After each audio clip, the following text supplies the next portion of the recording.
ओम सूर्याय नमः। जय सूर्य नारायण भगवान की। दर्शक बंधु, सूर्य देव केवल प्रकाश ही नहीं देते, वे भाग्य बदलने वाले देव हैं। आज की इस कथा में आप सुनेंगे कैसे सूर्य देव की कृपा से एक राजा का जीवन बदला, कैसे वरदान बना परीक्षा, और कैसे सच्ची भक्ति ने असंभव को भी संभव कर दिखाया। तो आइए शुरू करते हैं सूर्य देव की यह दिव्य कथा। प्राचीन समय की बात है, एक समृद्ध राज्य में राजा मान सिंह का राज था। राजा मान सिंह बहुत ही न्यायप्रिय और दयालु थे। उनके राज्य में किसी भी प्रकार की कमी नहीं थी। चारों ओर सुख, शांति और समृद्धि थी। प्रजा उन्हें भगवान के समान मानती थी। राजमहल सोने चांदी से चमकता था, खजाने भरे हुए थे, हाथी घोड़े सैनिक सब कुछ प्रचुर मात्रा में था। लेकिन इतनी संपत्ति होने के बावजूद राजा मान सिंह के मन में एक गहरी पीड़ा थी। उनके पास संतान नहीं थी। हर दिन यह दुख उन्हें अंदर से तोड़ता था। रानी भी इसी दुख से व्याकुल रहती थी। दोनों भगवान से प्रार्थना करते, परंतु उनकी गोद सूनी ही रही। एक दिन राजा ने निश्चय किया कि अब वे तपस्या करेंगे। उन्होंने राजकाज मंत्रियों को सौंप दिया और स्वयं वन की ओर चल पड़े। वहां जाकर उन्होंने सूर्य देव की कठोर साधना शुरू की। सुबह सूर्योदय के समय वे नदी में स्नान करते, फिर पूर्व दिशा की ओर मुख करके सूर्य देव का ध्यान करते। दिन रात एक ही मंत्र उनके होठों पर रहता, ओम सूर्याय नमः, ओम सूर्याय नमः। धीरे धीरे समय बीतने लगा। दिन हफ्तों में बदले और हफ्ते महीनों में। राजा का शरीर कमजोर होने लगा, पर उनकी भक्ति और भी मजबूत होती गई। एक दिन जब सूर्य उदय हुआ, आकाश में अद्भुत प्रकाश फैला। चारों ओर तेज ही तेज दिखाई देने लगा। राजा ने अपनी आंखें खोली तो उनके सामने स्वयं सूर्य देव प्रकट थे। सूर्य देव का स्वर गूंजा, राजन मान सिंह, मैं तुम्हारी भक्ति से प्रसन्न हूँ। राजा तुरंत उनके चरणों में गिर पड़े। उनकी आंखों से आंसू बहने लगे। कपित स्वर में बोले, हे प्रभु, मुझे संतान का सुख चाहिए। सूर्य देव मुस्कुराए। उन्होंने कहा, राजन, तुम्हें पुत्र प्राप्त होगा। यह सुनकर राजा का चेहरा खिल उठा। लेकिन सूर्य देव आगे बोले, पर एक शर्त है। राजा चौंक गए। उन्होंने विनम्रता से पूछा, प्रभु, कैसी शर्त? सूर्य देव बोले, तुम्हारा पुत्र केवल 20 वर्षों तक ही जीवित रहेगा। यह सुनते ही राजा के चेहरे का रंग उड़ गया। उनका मन कांप उठा। खुशी एक पल में चिंता में बदल गई। वे सोचने लगे, क्या ऐसा वरदान लेना उचित होगा? 20 साल बाद अपने ही पुत्र को खोना, क्या वे यह दुख सह पाएंगे? राजा कुछ देर तक मौन रहे। उनकी आंखों में संघर्ष साफ दिखाई दे रहा था। फिर उन्होंने धीरे से कहा, प्रभु, बिना संतान के जीवन अधूरा है। चाहे 20 वर्ष ही क्यों न हो, मैं उस सुख को पाना चाहता हूँ। सूर्य देव ने संतोष से सिर हिलाया। उन्होंने कहा, तथास्तु, पर याद रखना, यह समय तुम्हारी परीक्षा भी होगा। इतना कहकर सूर्य देव अंतर्ध्यान हो गए। राजा मान सिंह का हृदय अब आशा से भर चुका था। वे तुरंत अपने राज्य लौट गए। रानी को सारी बात बताई। रानी की आंखों में खुशी के आंसू आ गए। दोनों ने मिलकर सूर्य देव का धन्यवाद किया। कुछ समय बाद रानी ने एक सुंदर पुत्र को जन्म दिया। पूरा राज्य खुशियों से झूम उठा। चारों ओर उत्सव मनाया गया। ढोल नगाड़े बजने लगे। दान पुण्य किया जाने लगा। राजा ने उस बालक का नाम रखा वीरेंद्र। वीरेंद्र बहुत ही तेजस्वी था। उसके चेहरे पर अद्भुत चमक थी, जैसे सूर्य का अंश हो। दिन बीतते गए, बालक बड़ा होने लगा। राजा और रानी उसे बेहद प्यार करते थे, परंतु राजा के मन में हमेशा एक डर बना रहता था। उन्हें हर पल याद रहता, केवल 20 वर्ष। समय धीरे धीरे आगे बढ़ रहा था और किस्मत अपनी कहानी लिख रही थी। वीरेंद्र अब धीरे धीरे बड़ा होने लगा। राजमहल में उसकी हंसी गूंजती तो मान सिंह का मन प्रसन्न हो जाता। रानी उसे अपने हाथों से खिलाती, राजा उसे गोद में उठाकर राजमहल के बगीचे में घुमाते। लेकिन जब भी राजा की नजर सूर्य उदय पर पड़ती, उनके मन में वही बात कौंध जाती। सिर्फ 20 वर्ष, समय जैसे धीरे धीरे फिसल रहा था। राजा का मन अक्सर उदास हो जाता। वे सोचते, काश यह समय रुक जाता, पर नियति को कौन रोक सकता है। वीरेंद्र अब 5 वर्ष का हो चुका था। उसकी आंखों में तेज था, बातों में समझदारी। गुरुजन भी उसकी बुद्धि देखकर आश्चर्य करते थे। राजा ने उसे गुरुकुल भेजने का निश्चय किया। राजकुमार को ज्ञान और संस्कार मिलना जरूरी था। एक दिन शुभ मुहूर्त में वीरेंद्र को गुरुकुल भेज दिया गया। गुरुकुल में वह अन्य बालकों के साथ शिक्षा लेने लगा। वह बहुत विनम्र था, कभी अहंकार नहीं करता था। धीरे धीरे उसने वेद, शास्त्र और धनुर्विद्या सब सीख लिया। उसके गुरु भी उससे बहुत प्रसन्न रहते थे। एक दिन प्रातः काल का समय था। सूरज धीरे धीरे उग रहा था। वीरेंद्र नदी किनारे खड़ा था। वह ध्यान से उगते हुए सूर्य को देख रहा था। उसके मन में एक अलग ही भाव था। अचानक उसने दोनों हाथ जोड़ लिए और सूर्य देव को प्रणाम किया। उस दिन से उसने एक नियम बना लिया। हर सुबह सूर्य उदय के समय वह सूर्य देव को जल अर्पित करता, फिर प्रणाम करता। गुरु ने एक दिन यह देखा। उन्होंने मुस्कुराकर पूछा, राजकुमार, तुम रोज सूर्य उदय को जल क्यों चढ़ाते हो? वीरेंद्र ने सरलता से उत्तर दिया, गुरुदेव, सूर्य ही जीवन देते हैं, उनकी कृपा से ही संसार चलता है। गुरु यह सुनकर प्रसन्न हो गए। उन्होंने कहा, तुम्हारा मन बहुत पवित्र है, यही भक्ति तुम्हें महान बनाएगी। समय बीतता गया। राजकुमार अब युवा होने लगा था। उसकी उम्र 15 वर्ष हो चुकी थी। वह तेजस्वी, पराक्रमी और दयालु बन चुका था।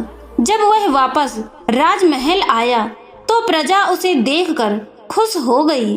लोग कहते, राजकुमार तो बिल्कुल सूर्य के समान तेजस्वी है। राजा मान सिंह अपने पुत्र को देखकर गर्व से भर उठते थे, लेकिन उनके मन का डर अभी भी खत्म नहीं हुआ था। रात को वे अक्सर जाग जाते और सोचते रहते, अब केवल 5 वर्ष शेष हैं। एक दिन राजा ने रानी से कहा, हमारे पुत्र की उम्र तेजी से बढ़ रही है, मुझे डर लगता है। रानी ने भी गहरी सांस ली। उनकी आंखें भर आईं। उन्होंने कहा, राजन, सब सूर्य देव की इच्छा है। उन्होंने ही पुत्र दिया है, वे ही उसकी रक्षा करेंगे। रानी की बात सुनकर राजा कुछ शांत हुए, लेकिन नियति का पहिया चुपचाप घूम रहा था। उधर राजकुमार वीरेंद्र को इन सब बातों का कोई ज्ञान नहीं था। वह तो बस अपने जीवन में खुश और सरल था। एक दिन प्रातः वह फिर नदी किनारे गया। सूर्य उदय हो रहा था। आकाश सुनहरे रंग से भर गया था। वीरेंद्र ने जल अर्पित किया और मन से प्रार्थना की। तभी अचानक आकाश में एक तेज प्रकाश फैल गया। चारों ओर अद्भुत चमक दिखाई देने लगी। वीरेंद्र चौंक गया। उसने ऊपर देखा। उसके सामने स्वयं सूर्य देव प्रकट हो गए थे। वीरेंद्र तुरंत उनके चरणों में झुक गया। सूर्य देव मुस्कुराए। उन्होंने कहा, वत्स, तुम्हारी भक्ति मुझे प्रिय है। तुम रोज सच्चे मन से मेरा स्मरण करते हो। वीरेंद्र ने विनम्र स्वर में कहा, प्रभु, यह तो मेरा सौभाग्य है। सूर्यदेव कुछ क्षण उसे देखते रहे, फिर बोले, तुम्हारे जीवन में एक बड़ी परीक्षा आने वाली है। यह सुनकर वीरेंद्र थोड़ा घबरा गया। उसने पूछा, प्रभु, कैसी परीक्षा? सूर्यदेव का स्वर गंभीर हो गया। उन्होंने कहा, समय आने पर तुम्हें सच्ची भक्ति और साहस दिखाना होगा, तभी तुम्हारा भाग्य बदलेगा। यह कहकर सूर्यदेव अंतर्ध्यान हो गए। वीरेंद्र वहां खड़ा रह गया। उसके मन में कई प्रश्न उठने लगे।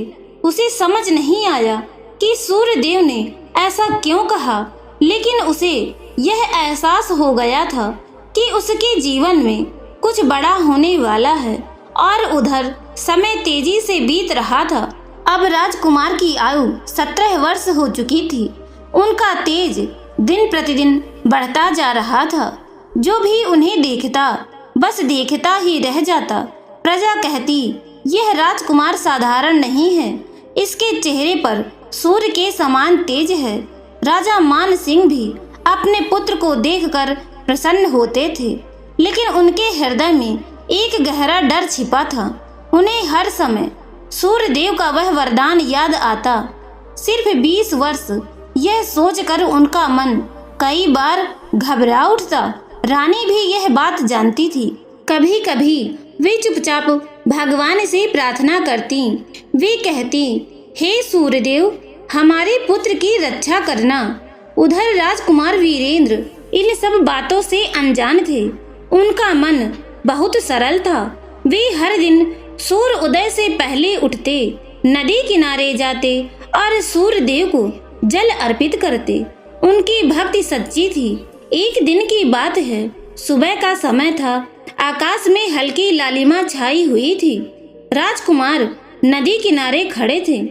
उन्होंने सूर्यदेव को जल अर्पित किया, फिर हाथ जोड़कर आंखें बंद कर ली। उसी समय एक वृद्ध साधु वहां आ गए। उनकी दाढ़ी लंबी थी, चेहरे पर तेज था। उन्होंने राजकुमार को देखा। कुछ देर तक वे शांत खड़े रहे, फिर बोले, वत्स, तुम रोज यहाँ आते हो? राजकुमार ने आंखें खोली। उन्होंने साधु को प्रणाम किया, फिर विनम्र स्वर में बोले, हाँ बाबा, मैं रोज सूर्यदेव को प्रणाम करने आता हूँ। साधु मुस्कुराए। उन्होंने कहा, यह बहुत अच्छा है। सूर्यदेव सच्ची भक्ति से बहुत प्रसन्न होते हैं। फिर साधु ने पूछा, क्या तुम्हें अपने जीवन का रहस्य पता है? राजकुमार थोड़ा चौंके। उन्होंने कहा, नहीं बाबा, मैं कुछ नहीं जानता। साधु ने गहरी सांस ली, फिर बोले, वत्स, हर मनुष्य के जीवन में एक परीक्षा आती है और तुम्हारे जीवन में भी एक बड़ी परीक्षा आने वाली है। यह सुनकर राजकुमार कुछ गंभीर हो गए। उन्होंने पूछा, बाबा, कैसी परीक्षा? साधु ने शांत स्वर में कहा, जब समय आएगा तो तुम्हें धैर्य रखना होगा और सूर्यदेव पर विश्वास रखना होगा। जो सच्चे मन से भक्ति करता है, सूर्यदेव उसकी रक्षा करते हैं। इतना कहकर साधु वहां से चले गए। राजकुमार देर तक उनकी बातों के बारे में सोचते रहे, लेकिन फिर उन्होंने मन शांत कर लिया। समय आगे बढ़ता गया। अब राजकुमार की आयु 18 वर्ष हो चुकी थी। उनकी वीरता और बुद्धि की चर्चा चारों ओर होने लगी थी। राजा मान सिंह उन्हें राजकाज सिखाने लगे थे। राजकुमार भी बहुत समझदारी से सब सीखते थे। प्रजा उनसे बहुत प्रेम करती थी, लेकिन उधर समय धीरे धीरे बीत रहा था। राजा मान सिंह छत पर खड़े थे, आकाश की ओर देख रहे थे। तभी रानी वहां आई। उन्होंने पूछा, राजन, आप इतने चिंतित क्यों हैं? राजा ने धीमे स्वर में कहा, मुझे अपने पुत्र की चिंता है। अब उसके जीवन के कुछ ही वर्ष बचे हैं। रानी की आंखें भर आईं, लेकिन उन्होंने खुद को संभाला। उन्होंने कहा, राजन, सूर्यदेव ने ही पुत्र दिया है, वे ही उसकी रक्षा करेंगे। राजा ने गहरी सांस ली, लेकिन एक पिता का मन फिर भी बेचैन था। समय का पहिया लगातार घूमता रहा। अब राजकुमार की आयु 19 वर्ष हो गई थी और उनका 20वां वर्ष धीरे धीरे करीब आने लगा। उधर राजकुमार की भक्ति पहले से और गहरी हो गई थी। वे हर दिन और भी श्रद्धा से सूर्यदेव को प्रणाम करते। एक सुबह आकाश में सूर्य उदय की सुंदर लालिमा फैल रही थी।